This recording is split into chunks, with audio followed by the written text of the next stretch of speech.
Mais des fois, c'est Dieu seulement qui veut tester ta détermination. Vous voyez, lorsque Bartimée était en train de crier, Jésus-Christ l'entendait, mais il a laissé crier davantage. Alléluia. Il a entendu dès la première fois, mais il voulait savoir s'il le voulait vraiment.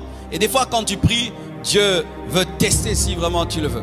Je me souviens au début de ma vie chrétienne, je faisais des choses terribles. J'entrais dans la prière et je disais, Dieu, aujourd'hui je ne vais pas sortir d'ici si tu ne me parles pas. Qui a déjà fait ça? Et puis j'entrais. Seigneur, aujourd'hui, si tu ne me parles pas, je ne lâche pas. 1 heure, il ne parle pas. 2 heures, il ne parle pas. Je commence à regarder la montre. 3 heures. Ah.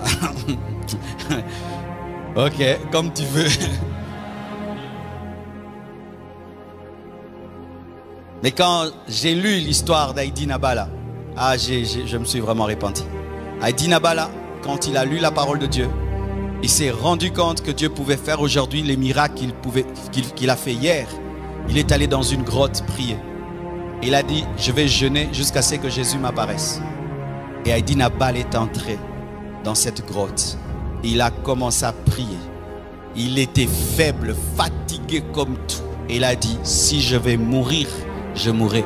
Mais je ne peux pas servir Dieu sans puissance. Jésus doit m'apparaître. Et Jésus lui est apparu. Et cet homme, Dieu l'a utilisé, je vous assure. C'est parce que nous les Congolais, on ne parle pas trop. Mais peut-être que Dieu l'a utilisé même plus que tous ces grands hommes de Dieu américains dont vous entendez parler. C'était extraordinaire. Il était même devenu un paralytique. Mais même assis sur une chaise roulante, il disait à d'autres paralytiques de marcher. Et lui n'avait même pas besoin de chorale, non. Il parlait en swahili, pas de français, pas de lingala. Et un message très simple. Et lui, quand il tenait les croisades, vous savez ce qu'il faisait? On mettait devant lui les paralytiques. Les premières personnes, c'était des paralytiques, vraiment là, et des vrais. Après, des personnes normales. Tu t'imagines, tu es en train de prêcher là, tu vois 1000. Et il finissait et puis il dit, Kwajina Yesu, Mosimame, Mosimame. Et les gens commencent à sauter.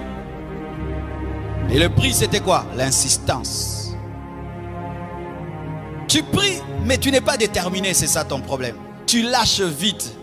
Tu quittes une requête pour une autre. Pendant un temps, tu demandes telle chose. Quand ça n'arrive pas, tu lâches. Et tu pries, ça n'arrive pas, tu lâches. Et tu as beaucoup de chantiers spirituels. Ouais. Tu disais, moi je vais demander à Dieu